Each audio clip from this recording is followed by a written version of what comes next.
Welcome to this published author show. My name is Kenneth Muyingo, and with me I have a special guest that I will be interviewing. First, I just want to mention, if you watch this interview and you would like to write a book yourself, to become an author and write your first book, there's a link with the interview for you to join the group, become an author and write your first book, to connect with like-minded people who are doing the same. And with that said, I would like to get into the interview by asking my guest to say hello to our viewers and listeners and to introduce himself. Hi, I'm AJ Hard, author of Shivering Fears and Magical Time series. Hi, AJ. Thank you so much for making time for the interview. And Yes. you have published some books. In total, I have been doing a bit of a count. Is it 37? Yeah, 37. Yes. 30 of Wow. those are horror fiction. Some of those are fantasy, and I also wrote an autobiography. Wow. When did you write your first book? Well, I started writing around my senior year of high school, and as soon as I graduated from high school was when I started publishing my work. Amazing. And so tell us about your first book, if you remember. What inspired you to start writing? So I was fascinated with R.L. Stein's Goosebumps series, and after reading the 60-second story he wrote, I just wanted more, and I just wanted that ability to write stories myself to young readers too. So my first book was The Unlucky Charm, and I kind of came up with that story when I was watching a TV show, and this character had a lucky rabbit's foot, Ah, and his friend was like, "Well, it wasn't too lucky for the rabbit," and it made me think about how angry a rabbit would be if they had lost their rabbit's foot to someone who wanted a lucky charm. ah. So, yeah, I came up with the series Shivering Fears because I wanted it to be similar to Goosebumps, but not exactly the same thing. Shiver and Fears. Wow. Yes.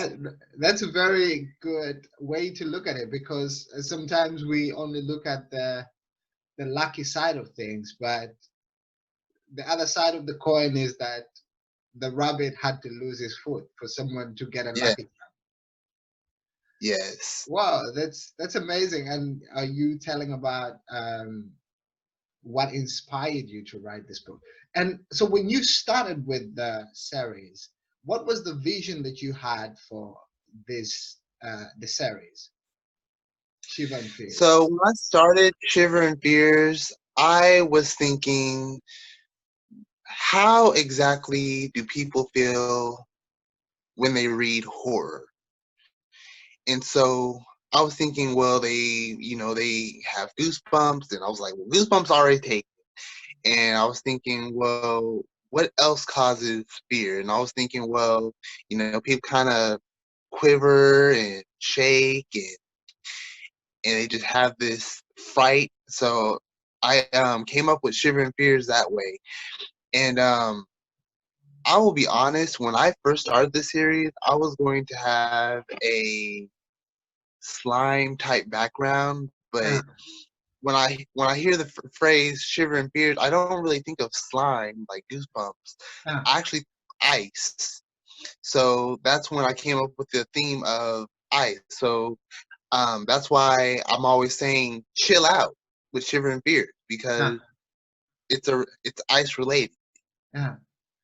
Wow, that's interesting. And so you started writing way back, but you didn't publish until later. When you look back on your journey, you mentioned the inspiration that you got from the stories that you read.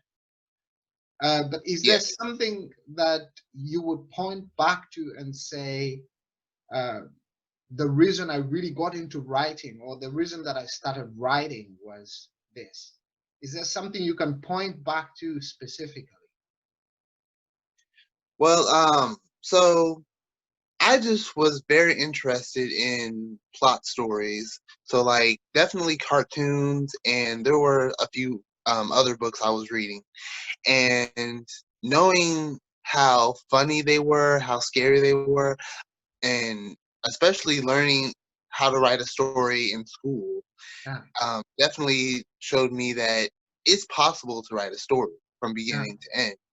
And when I actually started writing, I was writing short stories. I was writing like 5-page stories, and I just wanted to be able to expand that, just like all the other chapter book writers. yeah. And then you just give it a go, and here we are, Yeah, 37 books later. yes. Wow. So that's Shiva and Fears. About the tell us about the autobiography. So, well, I figured that a lot of authors become well known because you get to know them a little bit better. Yeah, So I started writing my autobiography, and it's called um, the J and AJ. So it's basically because a lot of people would ask me, what does the J and AJ stand for? yeah, And I would just tell them it's just a nickname. yeah, But for those fans who don't know, there's a whole story that leads to that story, and it's basically talking about my past life, my childhood, what I dealt with, yeah, um, the fun adventures, what caused Shivering Fears to become a story, and just um, my thought process. And yeah, what's so special about it is that it's not just about facts; it's as though I'm talking to a reader. So it's not perfectly laid out. It's just like yeah, me talking to someone else. yeah. That's the J in AJ. Yeah. Wow, that's amazing. And looking back on this journey, would you say that you're a naturally talented writer, or would you say that writing is a skill that you've developed over time? I would say writing is a skill that I've developed, and I'm still developing it because, truth be told, when I first started writing the book series Shivering Fears, I I had a few mistakes. So one mistake was I never used paragraphs Yeah, because I never truly understood them. yeah, Another mistake was when I first published the books, the chapters didn't have their own pages, so it's like you could read an Unlucky Charm and notice that chapter 2 is at the bottom part of the end of chapter 1, and yeah, I didn't know how to fix that. So I was just like, well, I guess it'll have to look that way. yeah, But then later on, I learned, okay, well, this is how you work with paragraphs, and yeah, this is how you make a new chapter in your book. And so, and then I also learned about finding errors, like spelling errors in my books. So yeah. I learned about Grammarly, and I learned about how to fix things and how to use commas. So, like over the years, Sugar and Fears became a better work of art. Indeed.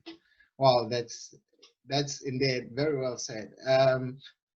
So if somebody's watching this and for them they find they would like to write, but they find themselves sort of stuck or in a rough place, they feel like I don't have what it takes. Most cases because the thing that people say is I've never done that before. What would you Right. share with them, knowing what you know, having published 37 books? I would definitely say that whatever your story is, kind of put yourself in the situation. What exactly would you do if you were in this romance situation, or you were in the scary moment? And definitely write it down. Yeah, Definitely put it on a piece of paper, and like yeah, make a whole plot. And I definitely say, like, don't be afraid if you have um, problem with spelling, or your issues are punctuation and stuff, because it is a learning process. Yeah. And that's one reason why I write books, is because I want young people to know that even though you're still learning how to spell certain words, how to um, write stories and stuff, it's not an impossibility. Yeah. It's something that you just have to continuously learn and develop by having that experience. And then that you reminded me of something I was told sometime, that the things we do repeatedly, it's not that they become easier, but our ability to do them increases as we do them Yeah. more. And I think you just said it very beautifully there. And looking at your journey now, 37 books, that's quite an achievement, Mr. Hardwick. And is there another project that you're currently working on? So, well, one thing I did forget to mention was I have written two children's stories, like short stories. One Yes. is about the creation of Easter, which I've heard from a lot of people saying that Easter's not about eggs, and it's not about the Easter bunny and stuff. So what that story does is it kind of relates the Christian story with Easter, so that way it makes more sense Uh, in why we celebrate it. And what's best about that story is it has no pictures.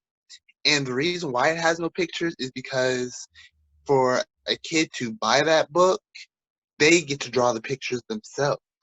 So uh, they get to be the illustrator. wow.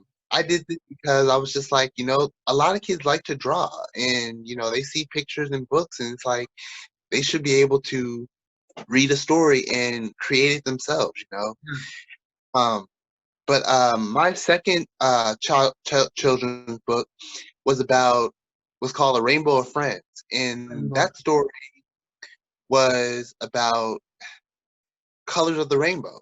And it basically talks about how colors are created, talks about friendship, talks about personality, and talks about even though you're all different, you can still be friends with each other. But I was able to write 37 books within 8 years, and it's just I was just determined to make a goal for myself Yeah. to make it to 30.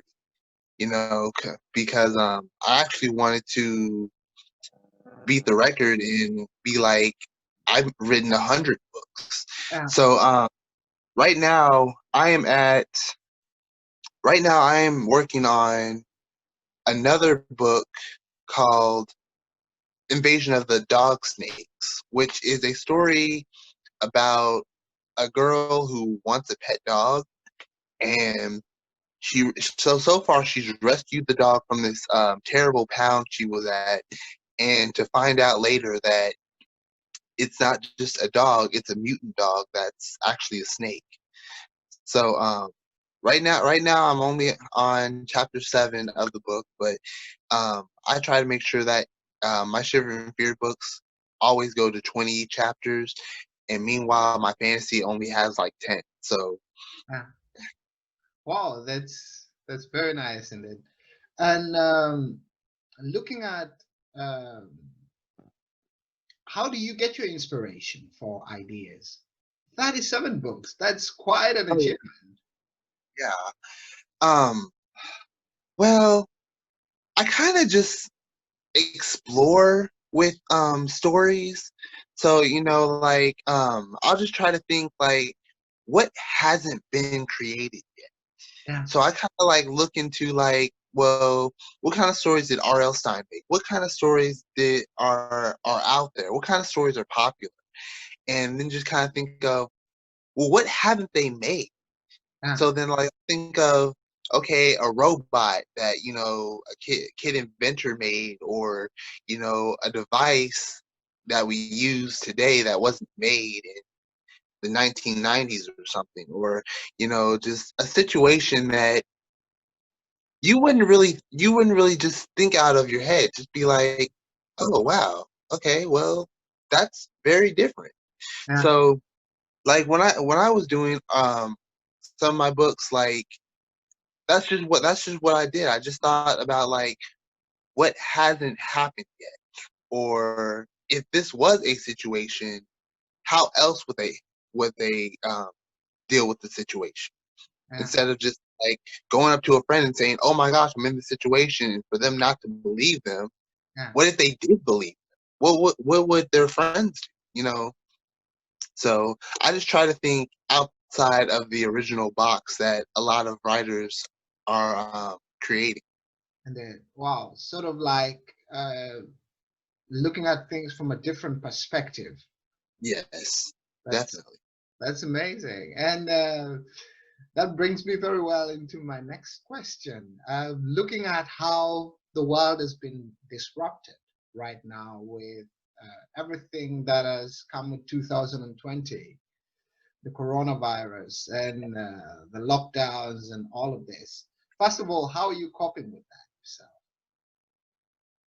Well, not very well because I'm a very sociable person, Yeah, and because I'm a sociable person, that's what inspires me to write, because it's like knowing that people want more makes me want to write more. And it's yeah, like being stuck at home, you can't really know what people want because you're not reacting with them. So you're not saying like, "Oh yeah, I finished my next book," and them being like, "Oh my gosh, you finished your next book? Oh my gosh, when is it coming out?" And it's yeah, like you don't get that interaction. So it's indeed. like it kind of puts me in the point where I'm like, "Well, why am I doing this again?" Yeah, yeah, But then like being able to like go out and say, "Hey, my next book is coming out next year," and them saying, "Oh wow, well tell me about it. Where can I find it at?" That's what encourages me more to write more stories. Just knowing that people are interested in people are reading. interested. Wow, that's nice. And so with you being a social person, like you prefer to just have this physical interaction with people, and then it's not possible for that to happen right now. Um, if somebody finds themselves in this situation and they would like to maybe they have the same ambitions to write books and be able to share, what would you share with them from your own experience about how you're dealing with what's happening in the world today? Well, I do want to say that there is somebody who is willing to support Yeah, you. So just know that your story is going to inspire somebody.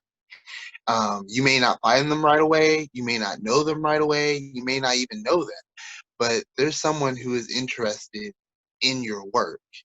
And with that in mind, that should give you the power to write, whether you're close to them, whether you never met them, whether or not. So because that's what kept me going. It's just knowing that somebody is waiting for the next story. and then wow, that's very good. It's a very good way to look at it. And this is really amazing. And so, where can people buy your books? So I'm still working on getting them into the bookstores, but so far there are a few libraries who have a few copies.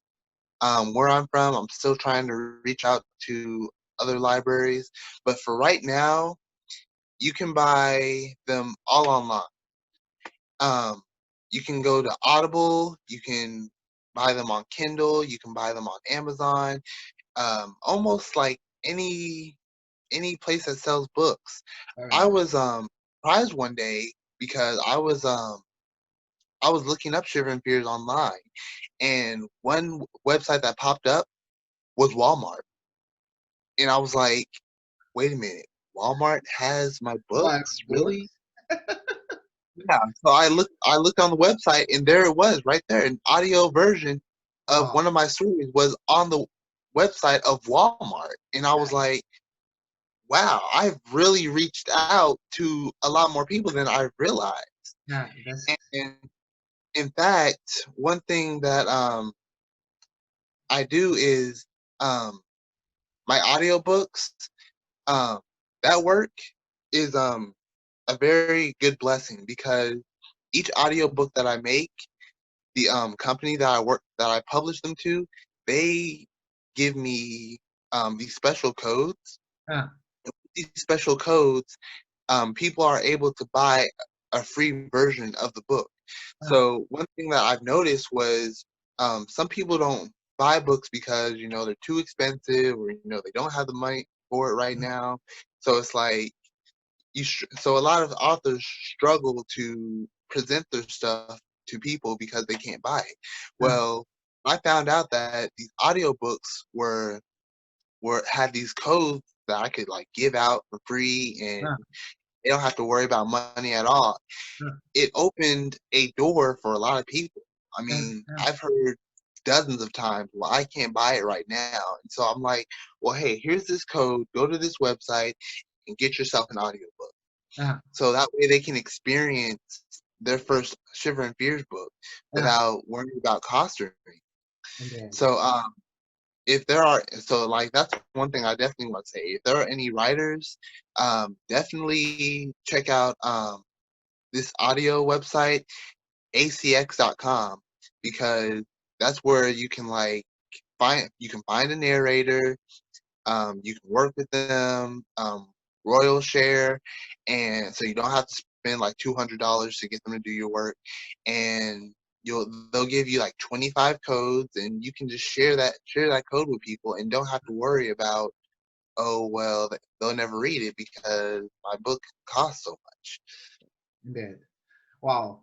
We will put the links to the books with the interview so that people can access them and be able to buy them. And how can people connect with you? If somebody watches this interview and they would like to connect with you, what's the best way for them to connect with you? Well, I do a lot on Facebook and Instagram. So I'm always putting up like some kind of contest, or giving out a um, shout out to certain people like other celebrities, or a certain fan who really stands out. Yeah, So definitely Facebook and Instagram. I also have a YouTube page, AJ Hard, which has a bunch of videos for Shiver and Fears, and yeah, there's also the blog I have, website. So, but for those fans who like just want to check out Shiver and Fears, it would definitely be great if you went to Facebook, because I have a page, but I also have a group, and yeah. in that group there are files where you can actually read Shiver and Fear books just to check them out. Awesome. So yeah, if there are people who are interested in checking out Shiver and Fears, then definitely go to the Read It page, and you get to read, you get to find out like what am I doing next. Yeah, And yeah, in Instagram there's always something going on. I'm having some kind of contest, some kind of giveaway. yeah, I'm reaching out to my fans because one thing that I notice about a lot of celebrities is that thousands of people reach out to them, yeah, and there's like a small chance that they'll respond back. And yeah, it's like, yeah, I don't want to be that celebrity. I don't want to be that person who has people saying, "Oh my gosh, you're so great, you're so wonderful," and me just being like, "Oh wow, someone thinks I'm wonderful.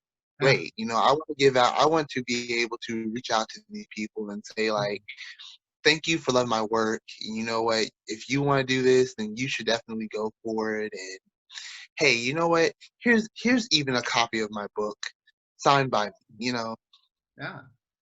Wow, that's a great way indeed to go about it, AJ.